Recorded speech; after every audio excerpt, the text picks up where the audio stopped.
Town Hall focuses on those living paycheck to paycheck. Those stories next on Arizona Horizon.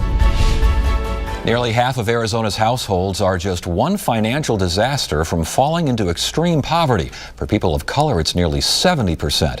The latest Arizona Town Hall focuses on those who live with no savings but still aren't poor enough to be covered by safety nets. Here to discuss the report are two Town Hall participants, attorney Scott Rhodes and Catherine Chiang of APS. Good to have you both here. Thank you so much for joining us. Thank you. Before we get started, let's define the first term here. What is a town hall? Well, this was our 104th town hall that we just held over more than 50 years. And twice a year we bring together leaders from around the state, a very diverse group of leaders from all walks of life, and from tribal leaders to local leaders to state leaders, business leaders, community leaders, members of city council. They're usually between 110 and 150 people, and we take on the toughest issues facing the state at that particular time. And this one was taking on Arizona's vulnerable populations. One of the quotes from the report here, Arizona's most challenged residents are struggling now more than ever. Really, that valid statement? I think it had a lot of. I think that statement has a lot of validity for Arizona.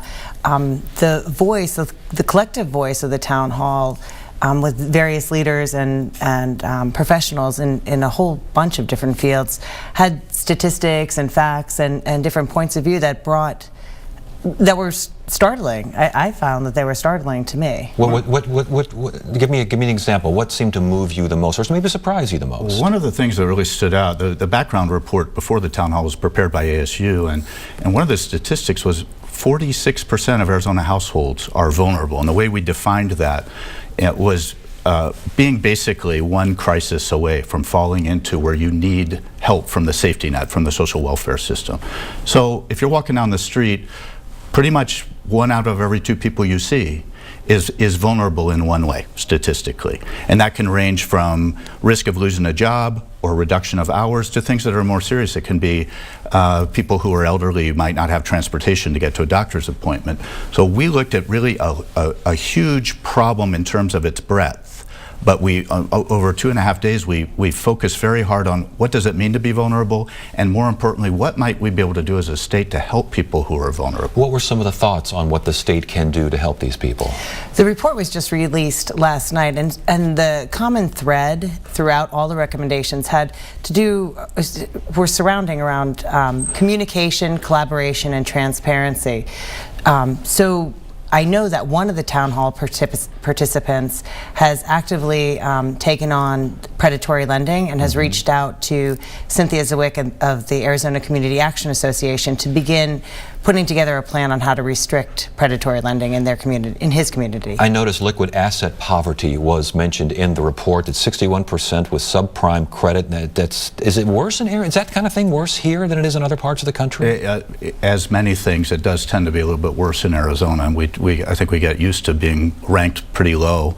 And that is one of the areas, and it accounts for a fair amount of the vulnerability. I think one of the things that the participants learned in this town hall was the extent to which income, while important, is not as important to be resilient against vulnerability as having an asset basis. And the report, 57% of Arizona workers have less than $25,000 total in savings. Correct. Yeah, that's a concern. It's a distressing number, yes. Because when statistically it's shown that when people fall into and need the safety net, which can be either governmental programs or non-governmental programs, once they reach that point of crisis, the chances of success decline dramatically and the cost to society increases dramatically. So again, with the recommendations, give us more in the way of specifics or what you think or what you just heard from being at the town hall. What were some of the stronger suggestions on how to maybe get rid of some of these system barriers or at least get around them somehow? Well, I think going back to the collaboration to remove some of the system barriers that currently exist. The Arizona Community Action Association is working really hard at evaluating some of the recommendations made by the town hall, and I believe Cynthia is going to address what can we do as an organization to take on some of these recommendations. Do you have are there any ideas right now what folks can do as corporations, as entities, organized entities, to address this situation?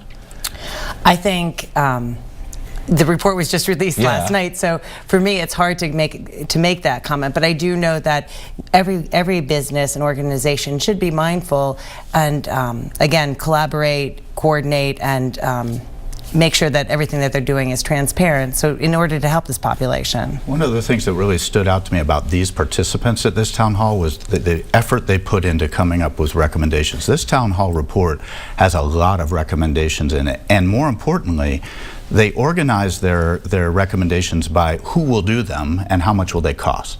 So, for example, there are of course some governmental actions that are recommended, but those are divided by those that are going to require extra funding and those that won't. Right. And then it goes then from there to the business communities, to the local communities, and then very importantly individuals. Because this problem is so big that there's no one solution to it all. It'll take all of us to fix it. And that's a good point. How do you convince organizations, people in the community, that an unseen vulnerability is such a big problem? I don't know that it's an unseen vulnerability. I think it's it's how we acknowledge vulnerability. I think that's one of the threads that ran throughout the town hall. It's not so much that this person because they are homeless is vulnerable. It is my neighbor, my brother, my sister, my parents who are elderly.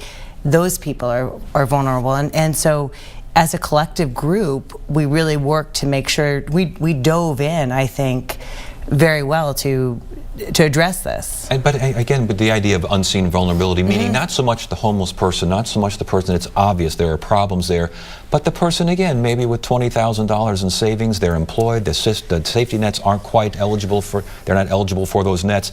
They're vulnerable. They are, and that was a very good point, because this town hall was very interested in recognizing that the vulnerability might not be obvious. It might not even be obvious to the people who are vulnerable. And we also have in our society some attributes that make it perhaps difficult to recognize or to express that you're vulnerable and reach out for help. So there was a lot of discussion about not only that problem, but also the other side of it, which is vulnerable people add a lot to our culture. They have a lot to offer us. They have stories to tell. They have oftentimes stories of resilience, stories of not letting themselves slip into crisis. And we might all learn from that. And that was also an important part of the town hall. I agree. All right, very good. It's good to have you both here. Thank you so much for joining us. We appreciate it. Thanks.